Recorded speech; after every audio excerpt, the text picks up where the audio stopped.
തന്നിൽ നായക, എന്നും നീ തന്നെ എന്നെ കാവൽ ചെയ്യുന്നവൻ. ദൈവത്തിൻ്റെ അതിപരിശുദ്ധമായ നാമം വാഴ്ത്തപ്പെടുമാറാകട്ടെ. ഏവർക്കും ക്രിസ്തുയേശുവിൽ ഉള്ള പ്രഭാത വന്ദനത്തെ നേരുന്നു. ഇന്ന് നമുക്ക് ചിന്തിക്കുവാനുള്ളതായ ഭാഗം, നിങ്ങളുടെ പേർ അവിടെ എഴുതിയിട്ടുണ്ടോ? ആധാരവാക്യമായി നമുക്ക് ലഭിച്ചിരിക്കുന്നതായ വാക്യം വെളിപ്പാട് പുസ്തകം 3-ാം അധ്യായം 5 മുതൽ 6 വരെയുള്ളതായ വാക്യങ്ങൾ. അവർ യോഗ്യന്മാരാകിയാൽ വെള്ള ധരിച്ചുകൊണ്ട് എന്നോട് കൂടെ നടക്കും. ജയിക്കുന്നവൻ വെള്ളയുടുപ്പ് ധരിക്കും.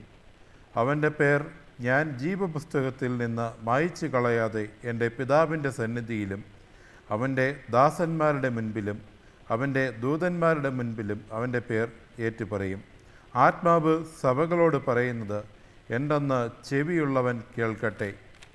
ഇവിടെ ദൈവത്തിൻ്റെ തിരുവചനം നമ്മെ ഓർമ്മിപ്പിക്കുന്നത് നമ്മളുടെ പേര് കർത്താവായ യേശുക്രിസ്തുവിൻ്റെ ജീവൻ്റെ പുസ്തകത്തിൽ എഴുതിയിട്ടുണ്ടോ എന്നതായ ഒരു കാര്യത്തെക്കുറിച്ചാണ് ഇവിടെ പറയുന്നത്.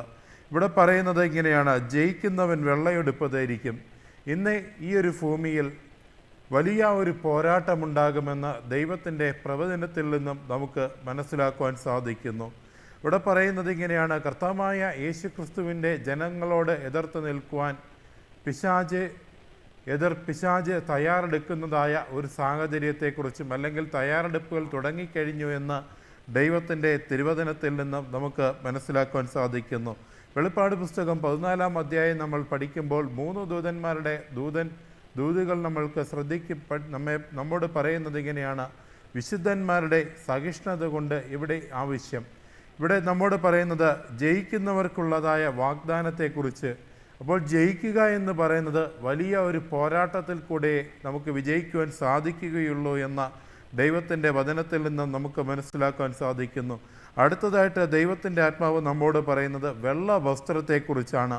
ഈ വെള്ള വസ്ത്രം എന്ന് പറയുന്നത് വിശുദ്ധിയും വിജയവും ചേർന്നതായ ഒരു കാര്യത്തെക്കുറിച്ചാണ് ഇവിടെ പറയുന്നത്. ഇവിടെ വെള്ള എന്ന് പറയുന്നത് പരിശുദ്ധിയെ സൂചിപ്പിക്കുമ്പോൾ വിജയം നമുക്ക് ലഭിക്കണമെങ്കിൽ കർത്താവായ യേശുക്രിസ്തുവിനോടൊപ്പം ചേർന്ന് നിന്ന് ആ വെള്ള വസ്ത്രം ധരിച്ചാൽ മാത്രമേ നമുക്ക് വിജയിക്കുവാൻ സാധിക്കുകയുള്ളൂ. ഇവിടെ ജീവൻ്റെ പുസ്തകത്തെക്കുറിച്ച് പറയുന്നത് ഇങ്ങനെയാണ്: അത് ഒരു ദൈവജനത്തിൻ്റെ ഒരു രൂപരേഖ എന്നതാണ് ദൈവത്തിൻ്റെ ആത്മാവ് നമ്മോട് പറയുന്നത്.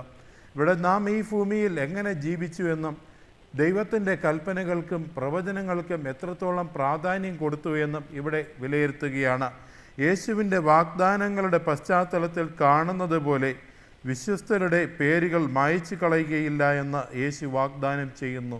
നമ്മൾ കർത്താവായ യേശുക്രിസ്തുവിനോടൊപ്പം ചേർന്ന് നിൽക്കുകയാണെങ്കിൽ നമ്മളുടെ പേര് കർത്താവായ യേശുക്രിസ്തുവിൻ്റെ സന്നിധിയിലുണ്ടാകും. അതിൽ കൂടെ മാത്രമാണ് രക്ഷ എന്നത് നമുക്ക് ലഭിക്കുവാൻ സാധിക്കുന്നത്. ഇവിടെ രക്ഷയെക്കുറിച്ച് പ്രവചനങ്ങളിൽ പറയുന്നത് ഒരു മനുഷ്യന് അത് വേറൊരാൾക്ക് കൊടുക്കുവാൻ സാധിക്കുന്നതല്ല.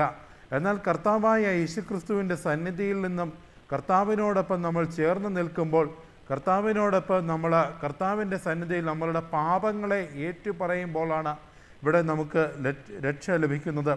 ഇന്ന് രക്ഷയെക്കുറിച്ച് പലവിധമാകുന്ന പഠിപ്പീരുകൾ നമുക്ക് കാണാൻ സാധിക്കുന്നു. പാപഭോജനം എന്ന് പറയുന്നത് ഒരു മനുഷ്യൻ്റെ അല്ലെങ്കിൽ ഒരു പുരോഹിതൻ്റെ മുൻപിൽ ചെന്ന് ആ പുരോഹിതൻ്റെ മുൻപാകെ പാപങ്ങൾ ഏറ്റു പറഞ്ഞാൽ ദൈവം ക്ഷമിക്കും എന്നതായ ഒരു വ്യാജമായ ഒരു പഠിപ്പീര് ഇന്ന് ദൈവജനത്തിൻ്റെ ഇടയിൽ വർദ്ധിച്ചു വരുന്നു. എന്നാൽ കർത്താവായ യേശുക്രിസ്തു പറയുന്നത്, നിങ്ങൾ എൻ്റെ നാമത്തിൽ എന്ത് യാചിച്ചാലും അത് നിങ്ങൾക്ക് കിട്ടും.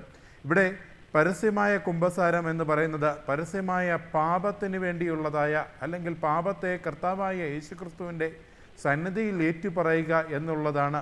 ഇവിടെ കർത്താവായ യേശുക്രിസ്തുവിനോടൊപ്പം ക്രൂശിൽ കിടന്നതായ മോഷ്ടാവ് കർത്താവായ യേശുക്രിസ്തുവിനോട് പറയുകയുണ്ടായി, നീ രാജാവാകുമ്പോൾ രാജാവാണെങ്കിൽ നീ ഞങ്ങളെയും കൂടി രക്ഷിച്ചു കൊള്ളുക.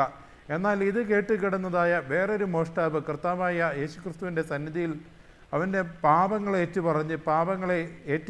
ഏറ്റു പറഞ്ഞതുകൊണ്ട് ആ മോഷ്ടാവിനോട് പറയുകയാണ്, നമ്മൾ ഒരുപാട് കുറ്റകൃത്യങ്ങൾ ചെയ്തിട്ടുണ്ട്, എന്നാൽ ഈ മനുഷ്യനിൽ യാതൊരു കുറ്റകൃത്യങ്ങളും കാണുന്നില്ല. ഈ പച്ചയായ മനുഷ്യൻ കർത്താവായ യേശുക്രിസ്തുവിനോട് പറയുകയാണ്, നീ രാജ്യത്വം പ്രാപിക്കുമ്പോൾ എന്നെയും കൂടി ഓർത്തുകൊള്ളണമേ. ആ മനുഷ്യനെ ആശ്വസിപ്പിച്ചുകൊണ്ട് കർത്താവ് പറയുന്നു, ഇന്ന് ഞാൻ നിന്നോട് പറയുന്നു, നീ എന്നോട് കൂടെ പറുദീസയിലിരിക്കും. ഇവിടെ പരസ്യമായ ഒരു പാപത്തിൻ്റെ കുറിച്ചുള്ളതല്ല, അല്ലെങ്കിൽ പശ്ചാത്താപിക്കുന്ന ഒരു ഹൃദയത്തെയാണ് ഇവിടെ കർത്താവായ യേശുക്രിസ്തു ഇവിടെ ആശ്വസിപ്പിക്കുന്നത്. ഇവിടെ കേൾക്കുന്നവന് ഇവിടെ നമ്മോട് പറയുന്നത് ഇങ്ങനെയാണ്, ആത്മാവ് സഭകളോട് പറയുന്നത് ചെവിയുള്ളവൻ കേൾക്കട്ടെ. ഇവിടെ നമ്മുടെ പേരുകൾ കർത്താവായ യേശുക്രിസ്തുവിൻ്റെ സന്നിധിയിൽ ഉണ്ടാകണമെങ്കിൽ, കർത്താവായ യേശുക്രിസ്തുവിൻ്റെ ജീവൻ്റെ പുസ്തകത്തിൽ നമ്മളുടെ പേരുകൾ ഉണ്ടാകണമെങ്കിൽ, നമ്മൾ കർത്താവായ യേശുക്രിസ്തുവിനോടൊപ്പം ചേർന്ന് നിന്ന് നമ്മുടെ തെറ്റുകളെ ഏറ്റുപറഞ്ഞ് ഉപദേശിക്കുവാൻ നമ്മൾ തയ്യാറെടുക്കുന്ന ഓരോ സാഹചര്യത്തിലും കർത്താവായ യേശുക്രിസ്തു നമ്മെ ആശ്വസിപ്പിച്ചുകൊണ്ട് പറയും, ഇന്ന് ഞാൻ നിന്നോട് പറയുന്നു, നീ എന്നോട് കൂടെ പറുദീസയിലിരിക്കും. ഈ കർത്താവായ യേശുക്രിസ്തുവിൻ്റെ ആശ്വാസം നിറഞ്ഞതായ വാക്കുകൾ നമ്മളുടെ ഹൃദയത്തിൽ പ്രതിഫലിപ്പിക്കുവാൻ ദൈവം നമ്മെ ഓരോരുത്തരെയും സഹായിക്കട്ടെ. ആമേൻ. നമുക്ക് കണ്ണുകളെ അടയ്ക്കാം, പ്രാർത്ഥിക്കാം. അടിയങ്ങളെ വാത്സല്യമായി സ്നേഹിക്കുന്ന പൊന്നു ദൈവമേ, പൊന്നുനാമത്തിനെ നന്ദി അർപ്പിക്കുന്നു. അടിയങ്ങളുടെ പേരുകൾ അങ്ങയുടെ ജീവൻ്റെ പുസ്തകത്തിൽ എഴുതുവാൻ അങ്ങ് അവിടുന്ന് സഹായിച്ച് അവിടുന്ന് ബലപ്പെടുത്തണമേ. എല്ലാം യേശുവിൻ മഹത്വമുള്ള നാമത്തിൽ. ആമേൻ.